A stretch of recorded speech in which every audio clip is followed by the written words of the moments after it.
Ladies and gentlemen, children of the interwebs out there, Sebastian Envy, the strong style nerd, strong style cinephile, Batwoman, mid-season finale, sort of, I guess.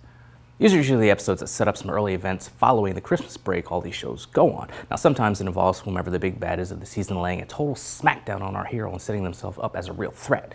Now, Alice upped her threat game and put a smackdown on Kate, but this was more of an emotional one, so let us geek about that for a scant few minutes. Now, the episode kicks off with Batwoman taking the jacket off one of Alice's goons. She hands it over to Luke, who uses the phone in it to track Alice's location. Kate ventures to see her sister and asks about the rifle trying to kill her. Alice says, "Nah, fam, I actually made it, so you survived. Be thankful." Now, Jacob, meanwhile, gets kidnapped by Alice's goons, leading to a confrontation between father and daughter, and Jacob coming to terms with the fact that he messed up when he believed Catherine about the skull fragments. Alice also notes that about the tea party that she's going to have going on now, someone will die.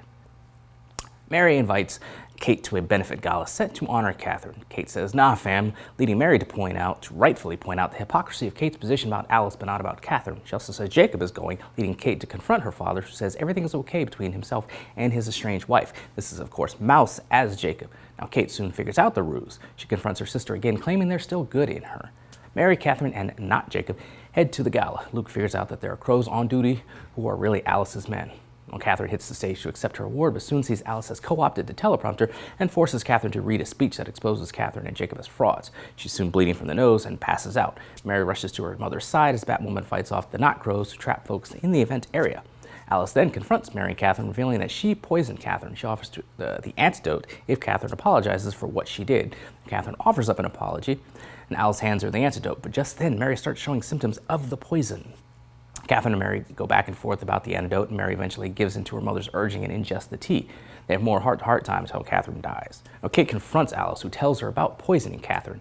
Now, Kate nearly chokes Alice, but not. Jacob knocks her over the side of the railing near them, and the two of them flee the scene. Kate manages to reach her actual father moments before he's arrested for Catherine's murder. Kate and a grieving Mary talk later. Mary claims her mother wasn't the evil person Kate and Alice thinks that she is, and asks Kate if Alice was worth getting Catherine killed over. Kate says no, and Mary basically tells her to kick rocks.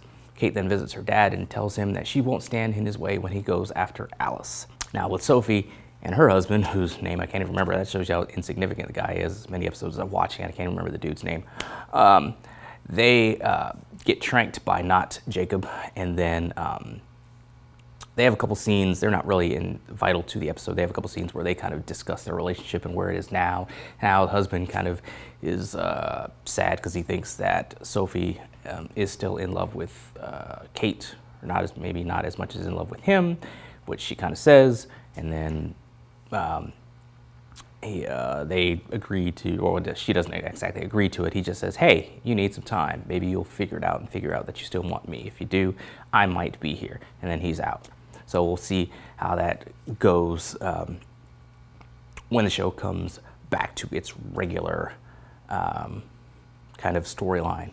We also see a tie-in from The Flash where Nash Wells, who we all thought was Pariah, is at the underground where he says is the Monitor's like hidey hole, and he eventually gets sucked in to the hidey hole, which a lot of people are speculating that's kind of what turns him into Pariah as part of Crisis on Infinite Earths. Now, like I said, these mid-season finales usually are where the hero just gets beat down by the big bad of the season, kind of setting things up for the return from the Christmas. I had never understood why these these episodes are sometimes called mid-season finales. It's good now that I've seen some TV shows on some networks that call them fall finales, and that's what they should be called, if anything. Really, they're not finales, they're just the episode before the hiatus. But calling it a mid-season finale after like 6 or 7 or 8 episodes is just stupid when you have, 22, 23 episodes. That's just dumb. But this is kind of like the finale because next week's episode is the Crisis episode, the Crisis tie-in. So the main storylines that have been going on kind of take a back burner to the crossover, which is fine. It's Crisis. We've all been waiting for that to happen. So with this episode, Mary has become one of the more interesting characters on the show because of just some of the things going on with her. She's got the illegal clinic where she's helping bad people get better. She's got Kate, who she's trying to become a actual stepsister and family to. She's got her mother, who she loves, but who did this heinous act, years ago for, altruistic reasons, whatever, but still it's a heinous act. The lie, because it set off so many other things in motion.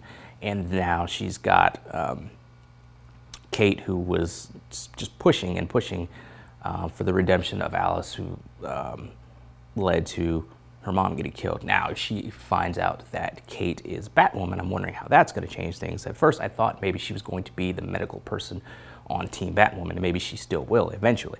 But the idea that when she finds out that Kate is Batwoman, the fact that, and she might make the leap that Kate had chances to stop Alice way earlier, but didn't want to because she was trying to redeem her, and thus led to her mother getting killed. That's going to set up a whole heaping helping of more drama between the two of them, and actual good earned drama, not just stupid contrived plot stuff just to have people argue, for people who usually get along argue for like an episode just because plot, So I'm anxious actually to see where things go with Mary going forth. Other than that, it was an okay episode. Like I said, that's what I'm saying about most of these episodes. They're just okay. Nothing that's knocking me out. Nothing that's knocking me off my feet. Ruby Rose is still awesome. She's just given lackluster material to work with. Sophie continues for me to be the weak link acting-wise on the show. Alice is still good. Kind of want to see more from the storyline, or more from, not so much more from the storyline. I want to see more villains. I was talking to a guy last week at MPX, and we're both geeks and fans. He does a podcast where he talks about stuff like that. I need to get on his podcast. BC, hook me up, bro. Put me on your podcast. But we were talking about how Batwoman just, they haven't had a good rogue. Now, we thought the executioner was going to be somebody, but he was lackluster in his execution. Totally didn't try to do that on purpose, but he was lackluster in his execution as a villain. I want to see like a good, cool, costumed bad guy for Batwoman to fight. Maybe we'll get those in the back half of the season once it comes back from the hiatus. You gotta wonder how many of these shows are diverting budget to the Crisis and the Crisis episodes that they have, and maybe that's why we're not getting as flashy villains, or we're not getting certain production things or story things because they couldn't do them, because they didn't have the money to do them, because all the money has to go into the Crisis.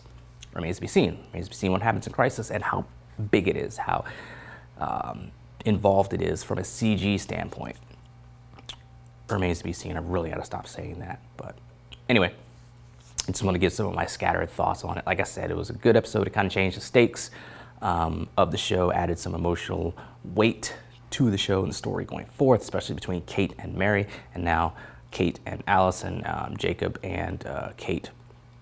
And Jacob, Kate, and Alice going forth. The only thing I didn't really like about the episode was at the end, where Kate visits Jacob and says that she won't stand in his way once he gets out and goes after Alice, and they hold hands or whatever in the little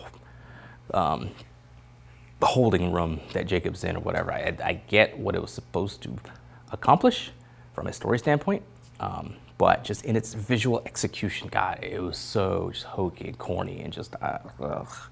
But anyway, those are some of my scattered thoughts on this episode of Batwoman. What do you guys out there think? Let me know in the comments below. Follow me social media. Talk to me there. Talk to me here about Crisis, which we are just a few days away from Crisis. It's here.